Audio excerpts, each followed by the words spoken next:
La Macià Companys tenia un turó davant que li deien el trapecio, davant de Viver del Río, enfront dels franquistes. Però la nit anterior, els franquistes, el dia anterior, van ocupar aquesta posició. Doncs els que venien no ho sabien.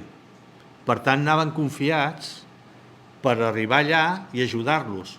Però quan van arribar allà es van trobar que hi havia els franquistes ja. I els van enganxar una mica a contrapèl, per dir-ho d'alguna manera, perquè, anaven, però anaven amb la confiança que anaven a un lloc segur. I això és el que va fer, per les notícies que tenim, per les cròniques, que, clar, es van arreplegar allà uns quants van poder marxar, però per això hi va haver aquest gran nombre de víctimes.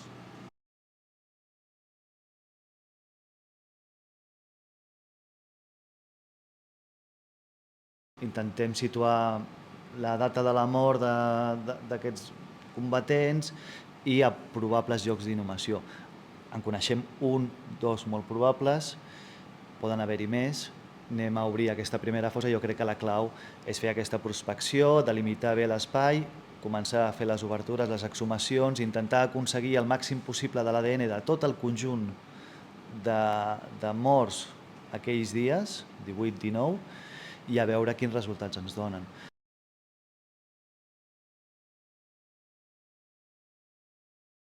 Hi van haver una sèrie de persones que, per uns ideals, van morir per una causa i que aquestes morts s'han de dignificar i no únicament s'han de recordar allà com un fet històric, sinó que tot això va condicionar molt a moltes famílies, el caràcter. Pròpiament nosaltres, a casa nostra, som encara fills d'aquest trauma que va passar a l'avi per culpa d'haver perdut el germà gran.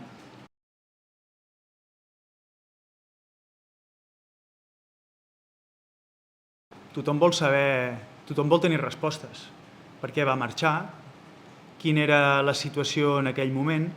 A casa no era una família gens polititzada, gens ni mica, però al final el caldo de cultiu d'aquelles èpoques, aquells amics del poble més combatents, un va convencent amb l'altre, aquell horitzó del pagès d'aquella època que pràcticament no veia més futur que començar a treballar en el camp i morir treballant al camp, de cop i volta se li posa al cap que una revolució social serà la solució als mals i que tindran aquella joventut, aquell sentiment de sentir-te invencible, doncs fa que prenguis aquestes decisions.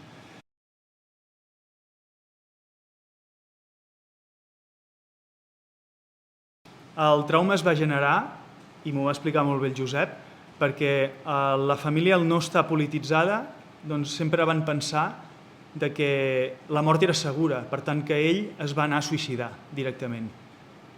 I el trauma era doble quan els que el van convèncer van tornar vius de la guerra, i ell no, i ell torna mort.